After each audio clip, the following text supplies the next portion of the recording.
और एक और बेहद अहम खबर, पीएफआई पर बड़ी खबर आ रही है। एनआईए ने पीएफआई पर शिकंजा और ज्यादा कड़ा कर दिया है। एनआईए ने अब पीएफआई के 2 और आरोपियों पर इनाम का ऐलान किया है। बिल्कुल, आपको बता दें कि एनआईए ने दोनों आरोपियों पर 5-5 लाख रुपए के इनाम रख लिए हैं। तो पीएफआई के 2 सदस्य हैं जिन पर इनाम घोषित कर दिया गया है। पीएफआई जो कि देश विरोधी गतिविधियों में संलिप्त रहता है और इन्हीं के इन तमाम गतिविधियों को देखते हुए केंद्र सरकार की तरफ से पिछले साल इस पर बैन लगाया गया था।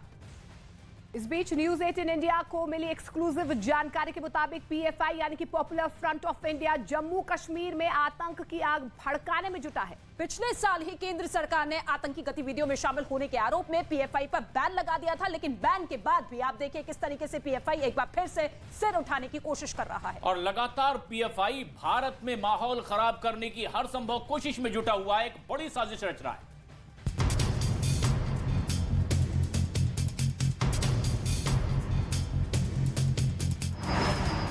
पीएफआई के प्लान कश्मीर का पर्दाफाश।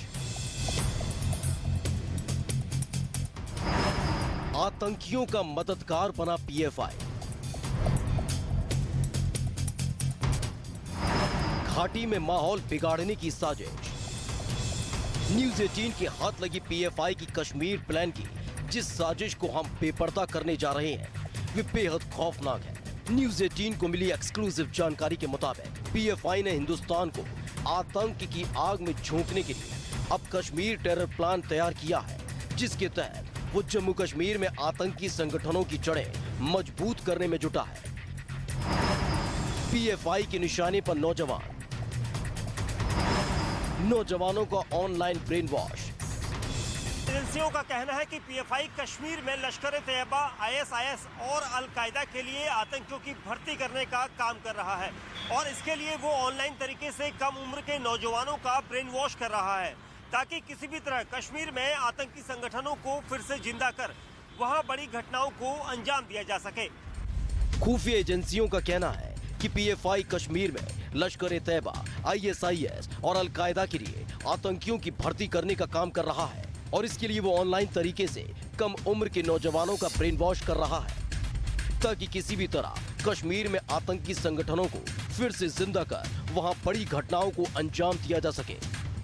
जम्मू कश्मीर से आर्टिकल 370 हटने के बाद से ही घाटी में आतंकियों की कमर टूट चुकी है और पिछले 2 साल में अलग अलग आतंकी संगठनों के ज्यादातर आतंकी मारे जा चुके हैं। लेकिन खुफिया एजेंसियों से न्यूज 18 को मिली एक्सक्लूसिव जानकारी ये बताती है कि पीएफआई इस नुकसान की भरपाई करने के लिए नए सिरे से आतंकियों की भर्ती कर रहा है। घाटी में साजिश का दक्षिण भारत कनेक्शन। दक्षिण भारत के युवा पीएफआई का टारगेट। पीएफआई के प्लान जिहादी का पर्दाफाश। पीएफआई ने बाकायदा कम उम्र के लड़कों को बरगलाने और उन्हें आतंकी संगठन से जोड़ना भी शुरू कर दिया है। खुफिया एजेंसियों का यह भी कहना है कि आतंकी संगठनों में भर्ती के लिए पीएफआई ने देश भर के करीब 2 दर्जन से ज्यादा लोगों से संपर्क किया है। जिन राज्यों को पीएफआई ने टारगेट किया है उनमें केरल, तमिलनाडु और कर्नाटक शामिल है। पीएफआई ने बाकायदा कम उम्र के लड़कों को बरगलाने और उन्हें आतंकी संगठन से जोड़ना भी शुरू कर दिया है। खुफिया एजेंसियों का यह भी कहना है कि आतंकी संगठनों में भर्ती के लिए पीएफआई ने देश भर के करीब 2 दर्जन से ज्यादा लोगों से संपर्क किया है। जिन राज्यों को पीएफआई ने टारगेट किया है उनमें केरल, तमिलनाडु और कर्नाटक शामिल है। इनके अलावा पीएफआई ने जम्मू कश्मीर के नौजवानों को भी गुमराह करने का प्लान तैयार किया है। वो नौजवानों के दिमाग में न सिर्फ जिहादी सोच भर रहा है बल्कि अलग अलग राज्यों में हिंसा फैलाने के लिए उन्हें उकसा भी रहा है। छापेमारी में पीएफआई की प्लानिंग बेनकाब। केरल से ऑपरेट हो रहा था नेटवर्क।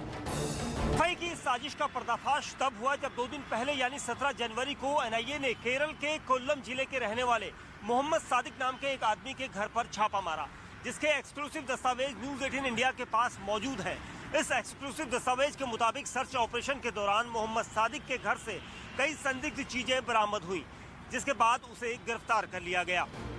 पीएफआई की साजिश का पर्दाफाश तब हुआ जब 2 दिन पहले यानी 17 जनवरी को एनआईए ने केरल के कोल्लम जिले के रहने वाले मोहम्मद सादिक नाम के एक आदमी के घर पर छापा मारा। जिसके एक्सक्लूसिव दस्तावेज न्यूज 18 के पास मौजूद है। इस एक्सक्लूसिव दस्तावेज के मुताबिक सर्च ऑपरेशन के दौरान मोहम्मद सादिक के घर से कई संदिग्ध चीजें बरामद हुई, जिसके बाद उसे गिरफ्तार कर लिया गया। जांच के बाद इस बात का पता चला कि सादिक एक साजिश के तहत आतंकी संगठनों से जुड़ने के लिए युवाओं का ब्रेन वॉश करने का काम करता था। योग कैंप की आड़ में आतंक की ट्रेनिंग, पीएफआई तैयार कर रहा जिहादी लड़ाके। पीएफआई अलग अलग समुदाय के लोगों के खिलाफ उन्हें आपस में लड़वाने की साजिश में जुटा था।